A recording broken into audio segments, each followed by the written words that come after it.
Now, what are the options concerning this person called Jesus of Nazareth? If a man came and claimed himself to be God, again, folks, Muhammad didn't claim that, Buddha didn't claim that, Moses didn't claim that, no founder of any religion claimed that, Jesus claimed that. Now, when a man claims himself to be God, there's only three options available to you. One option is he's a total liar. He knows full well that he isn't God, but he's trying to convince you that he is. A total liar and an imposter. The other option that you have is he's a lunatic. That he would be a man who thinks that he's God. He isn't God, but he thinks he is. And so he's convincing you he is because he thinks he is. In that case, he'd be a lunatic. The other option available to you is he is God. He's the Lord. You either have a liar, you have a lunatic, or you have the Lord, and nothing in between. C.S. Lewis put it this way: a man who is merely a man and said the sort of things that Jesus said would not be a great moral teacher. He would either be a lunatic on the level of a man who says he's a poached egg, or else he would be the devil of hell himself. You must make your choice. Either this man was and is the Son of God, or else a madman or something worse.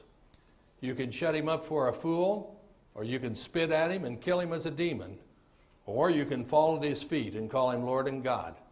But let's not come up with any patronizing nonsense about him being a great human teacher. He has not left that open to us. He did not intend to. Folks, we are confronted with the person of Jesus Christ. You cannot deny his existence. In Israel today, they teach Jesus in their schools. They teach him as a prophet, but not as God. That prophet that they say he is a prophet who says, I am God. When you've seen me, you've seen the Father. I and the Father are one. It's the same God that the early apostles identified him as God. In the beginning was the Word was with God, the Word was God.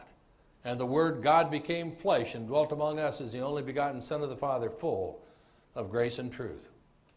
To doubting Thomas, when he put his hands into the holes of Jesus' into the nail print of his hands and feet, he fell to his knees and said, my Lord and my God. Titus said, it is the grace of God that teaches us to say no to unrighteousness and to lead self-controlled and upright lives in this present generation while we wait for the glorious appearing of our great God and Savior, Jesus Christ. So you have the same thing with Jesus, and you have the same thing with the apostles. If those apostles that lived with Jesus claimed him to be God, they were either Looney Tunes who thought that he was God when he wasn't, or they were total imposters that said, we know he isn't God, but let's go convince people that he was God, or they were worshiping the living God.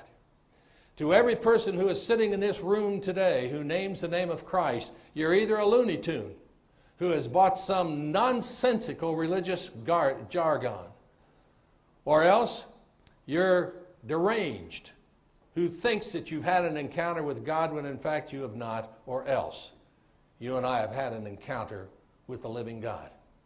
The same thing was true of Jesus, it's the same with the apostles, and it's the same with you today. And so we're dealing with facts. Jesus Christ is real. Jesus Christ lived. Jesus Christ died. Jesus Christ was raised from the dead. Jesus Christ came to enter into you and me, giving his life for you then so that he can live in you now. And so we have an option with this Jesus, to accept him or to reject him.